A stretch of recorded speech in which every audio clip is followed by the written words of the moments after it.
বিজ্ঞান কি দ্বিতীয় শ্রেণীর তোমরা সপ্তম শ্রেণীর বিজ্ঞান বই তোমরা যেহেতু বই পাওনি, সো আমি কি বলছি একটু মনোযোগ দিয়ে শুনবে। সপ্তম শ্রেণীর বিজ্ঞান। আসসালামু আলাইকুম। সালাম, ভালো আছো? ফাতেমা জান্নাত। দেখো আমরা তাহলে সপ্তম শ্রেণীর দ্বিতীয় অধ্যায়। আপনি কেমন আছেন? হ্যাঁ, তাহলে দেখো একটু সপ্তম শ্রেণীর দ্বিতীয় অধ্যায় নিয়ে আমরা আলোচনা করব। হ্যাঁ, দ্বিতীয় অধ্যায়ে আমাদের কি আছে দেখো, উদ্ভিদ ও প্রাণী কোষীয় সংগঠন। তাহলে উদ্ভিদ কি প্রাণী কি আমরা জানি। উদ্ভিদ কি? উদ্ভিদ হচ্ছে যেসব যারা জীবন আছে, চলাফেরা করতে পারে না, বিভিন্ন ফলমূল দেয়, তাহলে সেগুলো হচ্ছে উদ্ভিদ, যেমন গাছপালা। ঠিক আছে। আর প্রাণী কি? যারা এক জায়গায় জীবন আছে, এক জায়গা থেকে অন্য জায়গায় চলাফেরা করতে পারে, খাদ্য গ্রহণ করতে পারে, নিজের খাদ্য নিজে গ্রহণ করতে পারে, তাহলে হচ্ছে কি প্রাণী। এখন আমরা কি বলবো? উদ্ভিদ ও প্রাণী কোষীয় সংগঠন। এই চ্যাপ্টারটা পড়ার ফলে আমরা কি কি শিখতে পারবো দেখো, আমরা একটু দেখি। এই যে এই চ্যাপ্টারটা শিখতে পারলে আমরা শিখতে পারবো উদ্ভিদ ও প্রাণী কোষের চিত্র অঙ্কন করতে পারবে তোমরা। উদ্ভিদ ও প্রাণী কোষের চিত্রটা অঙ্কন করতে পারবে,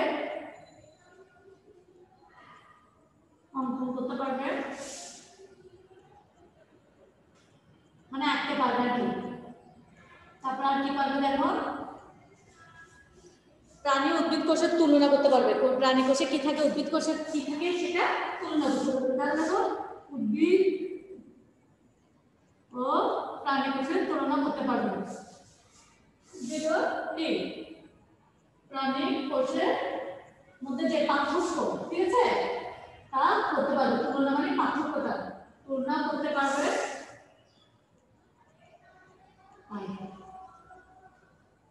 ঠিক আছে। তাহলে আর কোষের বিভিন্ন অঙ্গাণু গঠন ও কাজ জানতে পারবে। কোষের মধ্যে যে বিভিন্ন অঙ্গ থাকে, কোষের মধ্যে বিভিন্ন অঙ্গ থাকে এবং অঙ্গাণু, কোষের বিভিন্ন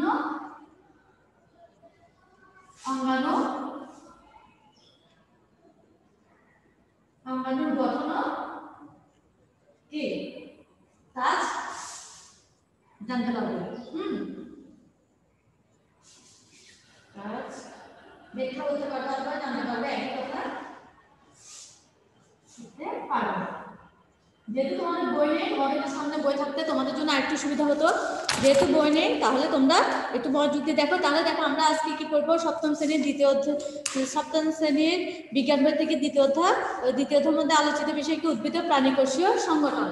আর এই অধ্যায়টা করার ফলে আমরা কি করতে পারবো, উদ্ভিদ ও প্রাণী কোষের চিত্র অঙ্কন করতে পারবে। ওখানে তোমাদের বইয়ে সুন্দর করে চিত্র দেওয়া আছে, দেখো এই চিত্রগুলো তোমরা অঙ্কন করতে পারবে। যখন বই পাবে তখন তোমাদের জন্য সুবিধা হবে। তারপরে উদ্ভিদ ও প্রাণী কোষের তুলনা করতে পারবে এবং কোষের বিভিন্ন অঙ্গাণুর গঠন ও কাজ সম্পর্কে কি করতে পারবে, তোমরা ব্যাখ্যা করতে পারবে। এসব তাহলে আমরা মূল কারণটা আমরা চলে যাই। তাহলে প্রথমে আমাদের জানতে হবে কোষ কি। হ্যাঁ, কোষ হচ্ছে একটা সাংগঠনিক একক। হ্যাঁ, আমরা মানুষ, প্রতিটি উদ্ভিদ এবং প্রাণীর শরীরে অনেকগুলি কোষ দিয়ে একটা উদ্ভিদ প্রাণী যাই বলো, প্রত্যেকটি জিনিসই উদ্ভিদ প্রাণীর একাধিক কোষ দিয়ে গঠিত হয়। ঠিক আছে। একটি আদর্শ উদ্ভিদ কোষের সাধারণত দুটি অংশ থাকে। আবার কোষের মধ্যে ভাগ থাকে একটা তোমাদের বই না থাকার কারণে দেখো, সময়ের স্বল্পতার কারণে চিত্র আঁকতে তো সময় লাগবে। দেখো এখানে একটা চিত্র দেখতে পাচ্ছ। তাহলে দেখো আদর্শ উদ্ভিদ কোষে প্রধানত দুটি অংশ থাকে। একটা হচ্ছে কোষ প্রাচীর, আর একটা হচ্ছে কি প্রোটোপ্লাজম। এখন কোষ প্রাচীর কি? কোষ প্রাচীর হচ্ছে উদ্ভিদ কোষের সবচেয়ে বাইরে উদ্ভিদ কোষের বাইরে যে অথবা কোষ ঝিল্লির বাইরে যে পদার্থটি শক্ত পুরু প্রাচীর থাকে, ওটাকে কোষ প্রাচীর বলে। তাহলে কি, কোষ ঝিল্লির বাইরে যে শক্ত প্রাচীর থাকে, কোষ ঝিল্লির বাইরে যে শক্ত প্রাচীরটা থাকে, তাকে কি বলা হয়? কোষ প্রাচীর বলা হয়। এটি একটি জড় পদার্থ, একটি সেলুলোজ দ্বারা গঠিত। ঠিক আছে। তাহলে কোষ প্রাচীর কি? উদ্ভিদ কোষের মধ্যে কোষ ঝিল্লির সবচেয়ে বাইরে যে শক্ত পুরু পদার্থটি থাকে, ওটা হচ্ছে কোষ প্রাচীর। কোষ প্রাচীর কি ধরনের পদার্থ? একটা জল পদার্থ এবং এটা সেলুলোজ দ্বারা গঠিত। আবার আমরা আগেই পড়েছি, একটি আদর্শ উদ্ভিদ কোষকে দুটি ভাগ করা হচ্ছে। একটা হচ্ছে কোষ প্রাচীর, একটা হচ্ছে প্রোটোপ্লাজম। এবার প্রোটোপ্লাজম কি দেখো, একটি প্রোটোপ্লাজম হচ্ছে কোষের মধ্যে এই যে কোষটা, তোমরা যে কোষটা দেখতে পাচ্ছ, এই যেখানে একটা ছবি দেখতে পাচ্ছ নিচে, দেখো এই ছবিটা দেখো। হ্যাঁ, এটা হচ্ছে একটা উদ্ভিদ কোষের চিত্র। তাহলে দেখো প্রোটোপ্লাজম কি? প্রোটোপ্লাজম হচ্ছে কোষের মধ্যে যে অর্ধতরল জেলির মতো আঠালো এবং দানাদার বর্ণহীন, কোনো বর্ণ নেই। তাহলে কি, বর্ণহীন দানাদার এবং অর্ধতরল জেলির মতো যে পদার্থ থাকে তাকে কি বলা হয়? প্রোটোপ্লাজম বলা হয়। তাহলে প্রোটোপ্লাজম কি দেখো, আবার দেখো, প্রোটোপ্লাজম হচ্ছে অর্ধতরল, তারপরে দানাদার এবং কি বর্ণহীন যে আঠালো পদার্থটি থাকে ওটাকে কি বলা হয়? প্রোটোপ্লাজম বলা হয়। প্রোটোপ্লাজম হচ্ছে একটি কোষের মধ্যে যে বিভিন্ন অঙ্গগুলো থাকে, অঙ্গাণুগুলো থাকে, ওগুলোকে কি করে? ওগুলোকে আবৃত করে রাখে, ঠিক আছে? প্রোটোপ্লাজমের মধ্যে ওগুলি থাকে, যে সমন্বয় গঠন করে ওদের মধ্যে। তার প্রোটোপ্লাজম যেহেতু অর্ধতরল, তাহলে এখানে পানির উপস্থিতি অবশ্যই আছে। তাহলে প্রোটোপ্লাজমে পানির পরিমাণ সাধারণত কত থাকে? শতকরা 63 থেকে 90% পানি থাকে। তাহলে প্রোটোপ্লাজমে সাধারণত কতটুকু পানি থাকে? 67 থেকে 90%। প্রোটোপ্লাজম কাকে বলে? জেলির মতো, কোষের মধ্যে যে জেলির মতো অর্ধতরল আঠালো, জেলির মতো আঠালো এবং দানাদার বর্ণহীন যে পদার্থ, ওটাকে কি বলা হয়? প্রোটোপ্লাজম বলা হয়। আর প্রোটোপ্লাজম কোষের প্রধানত দুটি অংশ নিয়ে গঠিত হয়। দেখো, প্রোটোপ্লাজম কোষের মধ্যে দুটি অংশকে ধারণ করে, একটা হচ্ছে সাইটোপ্লাজম, আরেকটা হচ্ছে কি, আরেকটা হচ্ছে নিউক্লিয়াস। তাহলে দেখো, আদর্শ উদ্ভিদ কোষ আমি একটু তোমাদের লিখে দেখাই, কারণ তোমাদের যেহেতু বই নেই তোমাদের বুঝতে একটু অসুবিধা হবে। আদর্শ উদ্ভিদ কোষের দুটি অংশ থাকে,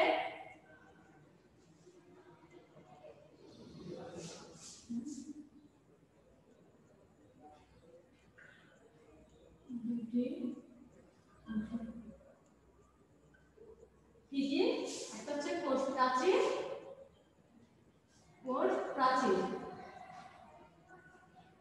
আর একটা হচ্ছে কি প্রোটোপ্লাজম,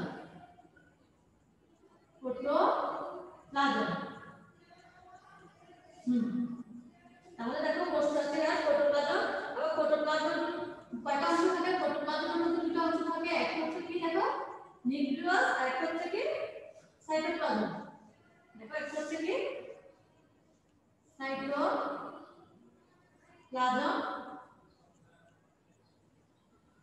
আর হচ্ছে কি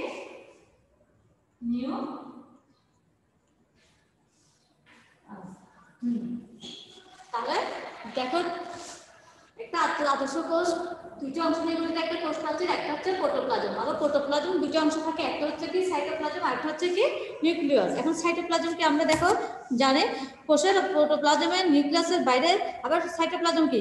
এখন প্রোটোপ্লাজমের মধ্যে যে নিউক্লিয়াস ছাড়া আর যে জেলির মতো যে পদার্থটা থাকে ওটা হচ্ছে কি সাইটোপ্লাজম। সাইটোপ্লাজমের মধ্যে অনেকগুলো অঙ্গ থাকে, সজীব অঙ্গ এবং অসজীব অঙ্গগুলো নিয়ে সাইটোপ্লাজম কি করে গঠিত হয়। এই একত্রে এই ইয়াগুলোকে, অঙ্গগুলোকে সাইটোপ্লাজমীয় অঙ্গ বলা হয়। তাহলে সাইটোপ্লাজমের অঙ্গগুলোর মধ্যে কি কি আছে দেখো, প্লাস্টিড থাকে, মাইটোকন্ড্রিয়া থাকে, গলজি বডি থাকে, এন্ডোপ্লাজম জালিকা থাকে, রাইবোজোম থাকে, লাইসোজোম থাকে, আর একটা সেন্ট্রিওল থাকে, ঠিক আছে? উদ্ভিদ কোষের মধ্যে সবচেয়ে বড় যে অঙ্গনাটা দেখা যায় ওটা হচ্ছে কি, এই দেখো এখানে চিত্রের মধ্যে দেখে সবচেয়ে বড় একটা অঙ্গ দেখাচ্ছে, সাদা কালার, কোনো বর্ণ নেই, দেখতে পাচ্ছ? তোমরা দেখতে পাচ্ছ? জি ম্যাম। এই যে সাদা অঙ্গনটি দেখছো, তাহলে দেখো এটা হচ্ছে একটা উদ্ভিদ কোষ। এই উদ্ভিদ কোষের মধ্যে এখানে এগুলো সব হচ্ছে অঙ্গ, ঠিক আছে? এটা একটা সবচেয়ে বড় নাই অঙ্গটা, মাঝখানে যে সাদা ইয়াটা, এটা হচ্ছে, তাহলে উদ্ভিদ কোষের মধ্যে সবচেয়ে বড় বর্ণহীন যে পদার্থটি দেখা যায় ওইটা হচ্ছে কোষ গহ্বর। কোষ গহ্বর বিভিন্ন তরল পদার্থ দ্বারা তরল রসে পূর্ণ থাকে, এখানের মধ্যে বিভিন্ন রস থাকে, এটা তরল রসে পূর্ণ থাকে।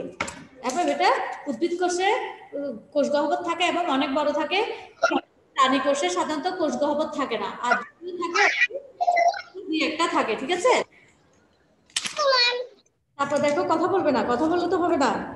এখন আমরা পড়বো কি পার্ট 3 থেকে 5 মধ্যে কোষ অঙ্গাণুগুলোর পরিচয়। এখন আমরা কোষের মধ্যে যে অঙ্গ বলছি, কোষের মধ্যে বিভিন্ন অঙ্গ আছে। দেখো, এটা হচ্ছে গিয়ে তোমার এই যে দেখো, এটা হচ্ছে নিউক্লিয়াস, এটা হচ্ছে তোমার কি প্লাস্টিড, এটা হচ্ছে কি মাইটোকন্ড্রিয়া। এখন আমরা এসব নিয়ে আলোচনা করব। প্রথমে আমরা কি প্লাস্টিড নিয়ে আলোচনা করি। প্লাস্টিড কি? প্লাস্টিক তোমরা নিশ্চয় দেখছো, উদ্ভিদের মধ্যে প্লাস্টিক সাধারণত উদ্ভিদের বৈশিষ্ট্য, প্রাণীর মধ্যে কোনো প্লাস্টিক থাকে না, উদ্ভিদের মধ্যে প্লাস্টিক থাকে। তোমরা সাধারণত দেখো প্লাস্টিক কি বিভিন্ন কালার থাকে, বিভিন্ন কালার। এই কালারটা কি কারণে হয়? প্লাস্টিকের কারণে উদ্ভিদে এই কালারটা হয়ে থাকে।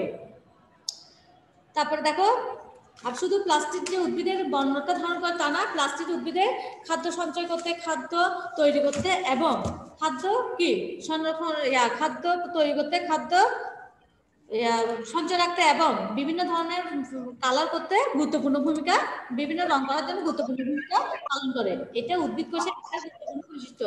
আর এই প্লাস্টিক শুধু উদ্ভিদ কোষে থাকে, প্রাণী কোষে থাকে না।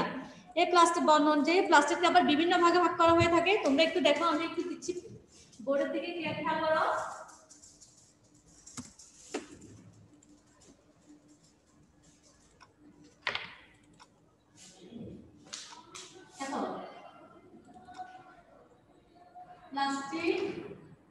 প্লাস্টিক কালার দুই ভাগে ভাগ করা হয়। একটা হচ্ছে কি দেখো, ক্রোমোপ্লাস্ট,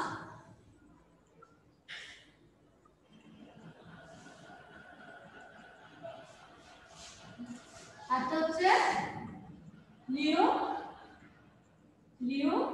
লিউকোপ্লাস্ট।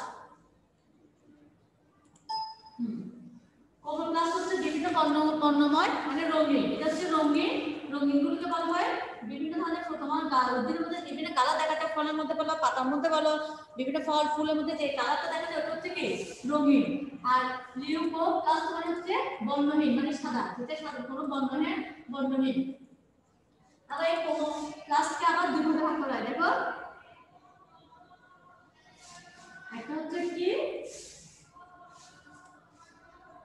ক্লোরোপ্লাস্ট,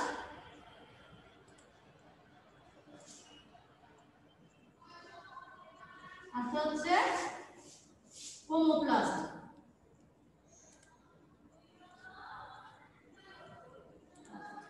হ্যাঁ, তাহলে এই ক্রোমোপ্লাস্ট কি কারণ গঠন করে?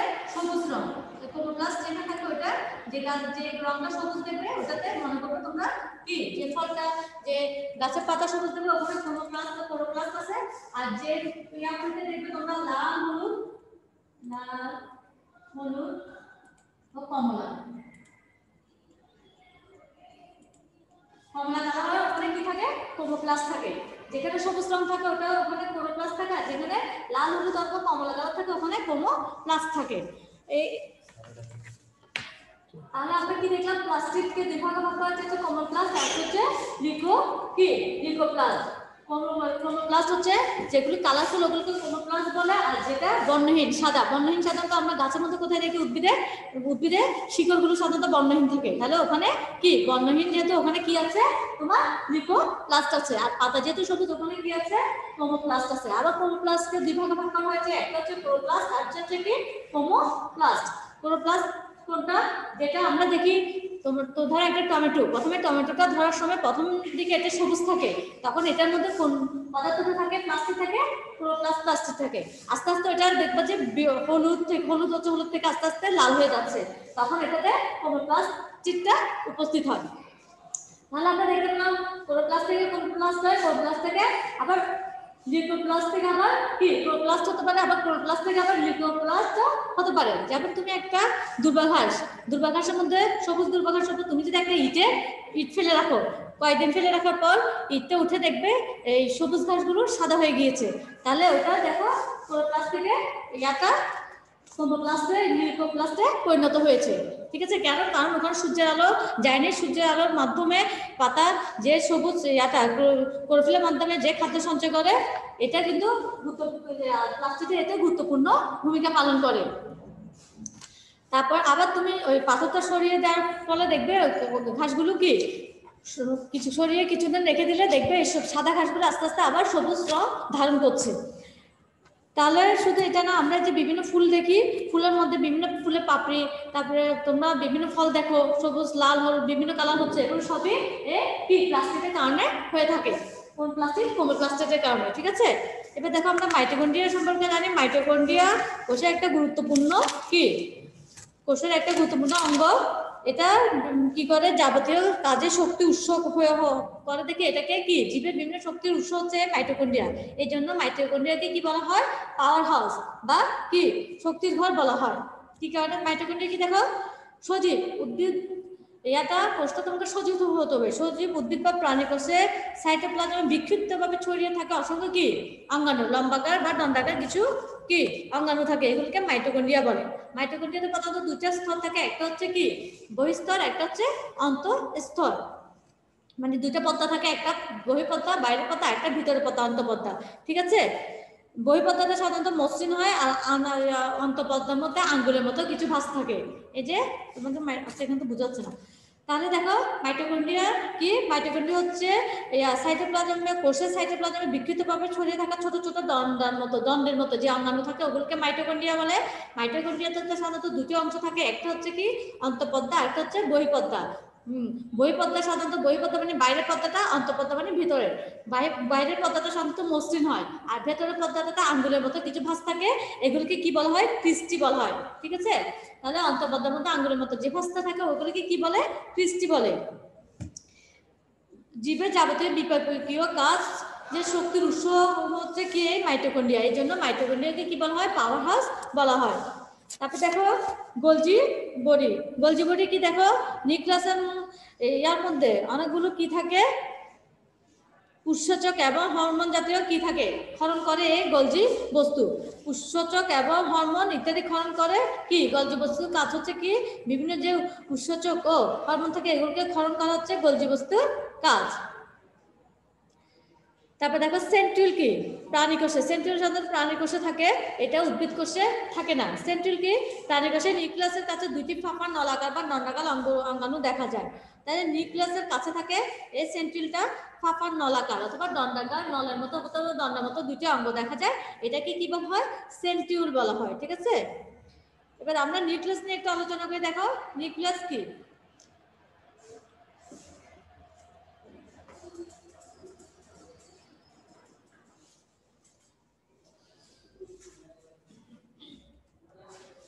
নিউক্লিয়াসটা একটু দেখো।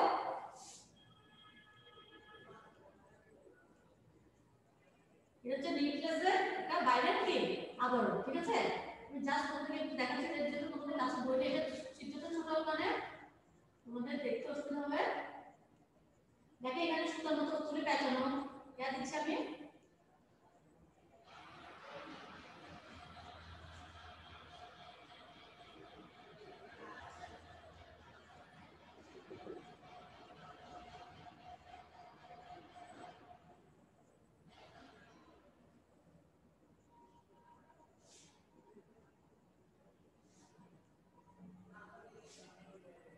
এটা হচ্ছে নিউক্লিয়াস। ঠিক আছে, নিউক্লিয়াস এর চিত্র এখানে দেখো। এই যে ইয়াটা দেখতে এখানে হচ্ছে নিউ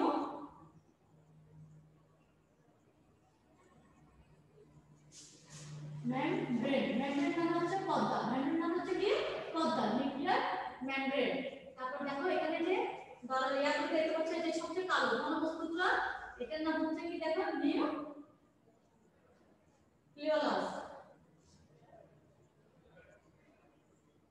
তারপর দেখো এই যে ছোট ছোট দানাদার যে পদার্থগুলো দেখতে পাচ্ছ, এটার নাম হচ্ছে নিউক্লিওপ্লাজম।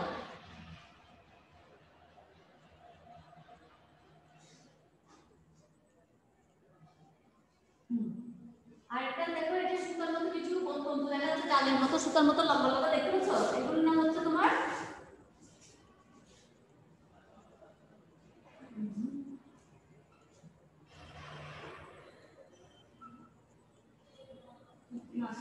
ক্রোমাটিন তন্তু। হচ্ছে তোমার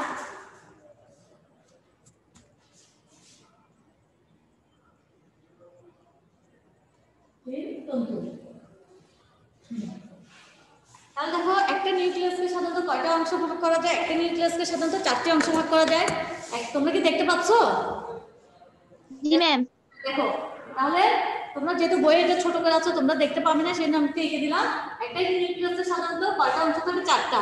একটা হচ্ছে তোমার নিউক্লিয়ার মেমব্রেন, আরেকটা হচ্ছে তোমার নিউক্লিওলাস, আরেকটা হচ্ছে নিউক্লিওপ্লাজম, আরেকটা হচ্ছে কি ক্রোমাটিন তন্তু। ঠিক আছে, তাহলে এখন আমরা প্রথমে বলবো নিউক্লিয়াস কি, মেমব্রেন কি। মেমব্রেন তো আমি আগে বলেছি, মেমব্রেন হচ্ছে কি পর্দা। তাহলে সত্যি ডিজিটাল প্রসেস হয়, এখানে দুটো স্তর দেখতে পাচ্ছ, এটা একটা স্তর, এটা একটা স্তর। ঠিক আছে, তাহলে দেখো নিউক্লিয়াসের ভিতর সঠিক যে স্তর দেখা যায় ডিজিটাল স্তর পর্দা থাকে, এটাকে কি নিউক্লিয়ার মেমব্রেন বলে। এটা নিউক্লিয়াসের ভিতরে যে অঙ্গাণুগুলো আছে যে ওগুলোকে কি করে বাইরে অন্যান্য ইয়াগুলো থেকে রক্ষা করে। তারপর দেখো নিউক্লিওপ্লাজম কি? নিউক্লিওপ্লাজম হচ্ছে নিউক্লিয়াসের মধ্যে যে তরল দানাদার যে পদার্থগুলো দেখা যায়, তরল দানাদার অর্ধতরল, এগুলোকে কি বলা হয়? নিউক্লিওপ্লাজম বলা হয়। অন্তঃতরল নিউক্লিয়াসের মধ্যে যে অন্তঃতরল দানাদার যে পদার্থগুলো দেখা যায় ওগুলোকে কি বলা হয়? নিউক্লিওপ্লাজম, স্বচ্ছ জেলির মতো এগুলো। তারপরে এখানে দেখো সবচেয়ে ঘন বস্তু, কালো যে ঘন বস্তুটা দেখাচ্ছে এটার নাম হচ্ছে কি? নিউক্লিওলাস। এর মধ্যে সবচেয়ে ছোট ঘন এবং কি উজ্জ্বল একটা বস্তু দেখাচ্ছে এটার নাম হচ্ছে কি? নিউক্লিওলাস। আর নিউক্লিয়াসের মধ্যে যে জালিকার মতো অথবা সুতার মতো কিছু তন্তু দেখাচ্ছে, দেখো জালিকার মতো, এগুলো হচ্ছে কি? ক্রোমাটিন তন্তু। তাহলে একটা নিউক্লিয়াসে কয়টা অংশ থাকে? 4টা অংশ থাকে। একটা নিউক্লিয়াস মেমব্রেন যেটা পর্দা বাইরের বিতরণগুলোকে বাইরে থেকে রক্ষা করে, আর একটা নিউক্লিয়াস হচ্ছে সবচেয়ে ঘন উজ্জ্বল যে বস্তুটি দেখাচ্ছে নিউক্লিয়াসের ভিতর। আর একটা নিউক্লিওপ্লাজম যেটা নিউক্লিয়াসের মধ্যে যে তরল স্বচ্ছ দানাদার যে জিনিসগুলো যেটির মধ্যে যে পদার্থটা রয়েছে ওটাকে, আর ক্রোমাটিন তন্তু হচ্ছে যে কি? জালিকার মতো বা সুতার মতো যে জায়গাগুলো দেখাচ্ছে ওগুলোকে কি বলা হয়? ক্রোমাটিন তন্তু। তাহলে তোমাদের আজ আমি এতটুকুই পড়ালাম। আগামী ক্লাসে তোমরা কি আগামী ক্লাসগুলো দেখার আমন্ত্রণ জানিয়ে আমার ক্লাস আজ আমি এখানে শেষ করছি। সবাই ভালো থাকবে, সুস্থ থাকবে, ঠিক ম্যাম আছে? আসসালামু আলাইকুম। তোমাদেরকে এসডব্লিউ দিচ্ছি না, কারণ তোমাদের তো বই নেই। বই থাকলে আমি তোমাদের জন্য এসডব্লিউ দিতাম, যেহেতু বই নেই সেজন্য তোমাদেরকে এসডব্লিউ দিচ্ছি না। তারপর তোমরা ক্লাসগুলো একটু দেখবে, ঠিক আছে? সবাই ভালো থাকবে। ম্যাম আসসালামু আলাইকুম। ওয়ালাইকুম সালাম। ভালো থাকবে, সুস্থ থাকবে, স্বাস্থ্যবিধি মেনে চলবে, ঠিক আছে? আর লেখাপড়া একটু করবে, ভালো করে লেখাপড়া করবে। সবাইকে অনেক ধন্যবাদ।